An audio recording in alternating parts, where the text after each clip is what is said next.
Bienvenue chez Stis Espace Inside Out. Aujourd'hui, nous allons parler des entreprises en temps de Covid. Et pour ça, j'ai Amélie Dubar avec moi. Amélie, pourquoi est-ce que toi, tu peux parler du sujet ?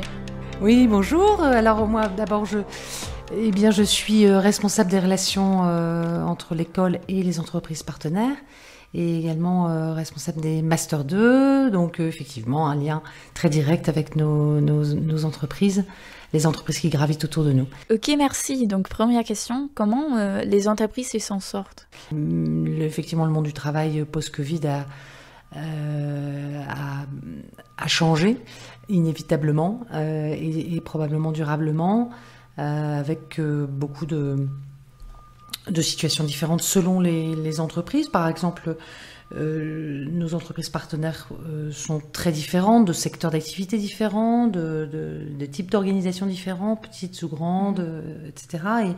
Et on observe que un certain nombre d'entre elles souffrent encore de la situation, et d'autres, par contre, ont tiré profit, entre guillemets, de par leur activité et de cette situation, qui ont propulsé leur vente, leur développement. Ok, et de quoi ont-elles besoin aujourd'hui, les entreprises ? Et surtout, qu'est-ce qu'ils cherchent, notamment dans les futurs managers ?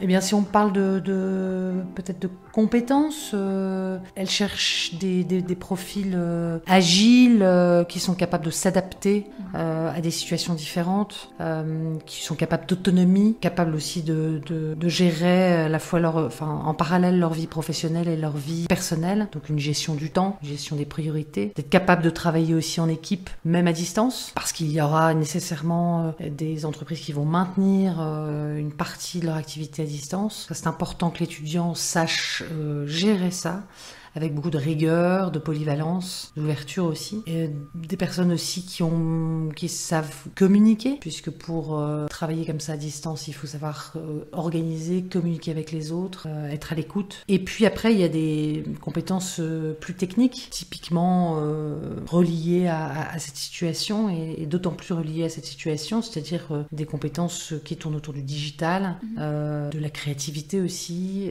pour développer des nouvelles clés dans un monde qui a changé. Ok, donc si on parle d'une monde qui a changé, est-ce que tu pourrais clarifier ça un peu ou donner des exemples aussi des entreprises qui ont dû s'adapter ou changer leur manière de travailler ? Alors comme je disais tout à l'heure, je pars de l'observation que l'on a de nos entreprises partenaires qui sont très, très variées. Il y a des entreprises comme les entreprises en lien avec les métiers de la bouche, comme les brasseries ou le monde du sport, des événements sportifs, l'événementiel en général, le prêt-à-porter, etc., dans des entreprises qui ont souffert et qui vont devoir apprendre à gérer différemment leur activité. Et d'autres qui, comme le mobilier de bureau, par exemple la décoration, ou bien les métiers autour de la logistique, livraison à domicile, les métiers de la santé, etc., qui se sont beaucoup développés ces derniers mois. Et donc, il y a deux poids, deux mesures. C'est important que les étudiants aujourd'hui sachent où ils mettent les pieds et qu'ils aient une perception et du discernement sur ce monde qui bouge pour effectivement aller dans le bon mouvement, soit pour apporter une valeur ajoutée à ces entreprises qui ont souffert ou qui souffrent, pour essayer de les aider à se développer ou redévelopper, soit pour aller dans une mouvance vraiment de développement, d'explosion. Parfois, il y a des activités qui ont explosé et sur lesquelles les entreprises parfois ont du mal à assurer les ventes. Et je pense que c'est extrêmement important pour un étudiant aujourd'hui de ne pas avoir peur de ce qui se passe ou de ce qui s'est passé, mais de rentrer dedans et d'assumer l'idée que les jeunes aujourd'hui peuvent apporter vraiment et une valeur ajoutée aux entreprises pour les aider à se construire ou se reconstruire, et que nos jeunes se sentent légitimes à apporter cette valeur ajoutée, à prendre leur place sans peur et à y aller, à oser frapper aux portes, à oser faire partie du système sans rester tétanisé et en observation à côté. Ce que je peux comprendre, mais c'est essentiel de prendre confiance. Ok, d'accord. Et est-ce qu'on ne pourrait pas dire que pendant ces pandémies, on a même eu la possibilité de renforcer ces compétences par exemple, de gérer sa vie privée, sa vie professionnelle, etc. Est-ce qu'il ne faudrait pas peut-être aussi voir ça comme une chance. Oui, c'est sûr qu'on a tous appris, et notamment les étudiants, à suivre des cours à distance, à faire des examens à distance, et donc du coup, ils ont nécessairement dû développer des clés spécifiques pour y arriver. Et c'est intéressant d'avoir ce recul-là aujourd'hui, de se dire qu'est-ce que j'ai réussi à développer, sur quelles compétences j'ai réussi quelles compétences j'ai réussi à faire monter pour répondre à ce nouveau contexte. Et ce sont des compétences et des aptitudes qui seront utilisées et demandées en entreprise. Donc il y a un vrai pont entre le vécu des étudiants ici à l'école en tout cas, par rapport aux attendus de l'école et à ce que l'on attend sur le terrain professionnel.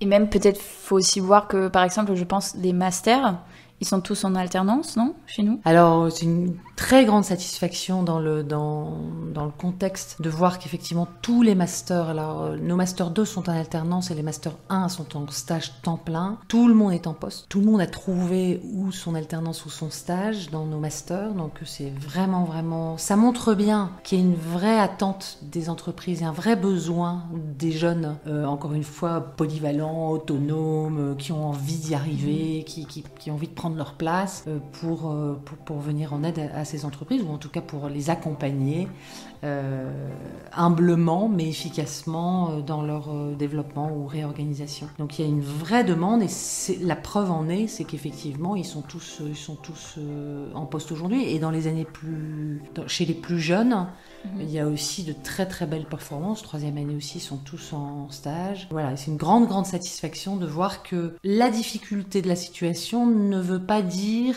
blocage et anesthésie du monde professionnel, mais qu'il y a vraiment un besoin toujours et encore, et peut-être encore plus fort, d'interaction entre les diverses générations et les seniors, les juniors, etc. Ok, cool. Donc pour conclure, est-ce que tu veux dire une phrase pour terminer?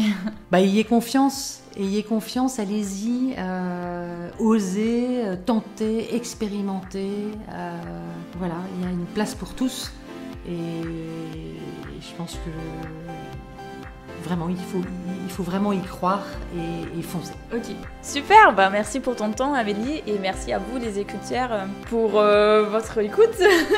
Et on se retrouve très prochainement. Alors, pour résumer, on peut dire que, comme Amélie l'a constaté, chez nos partenaires, la crise a eu des impacts très variés selon leur secteur.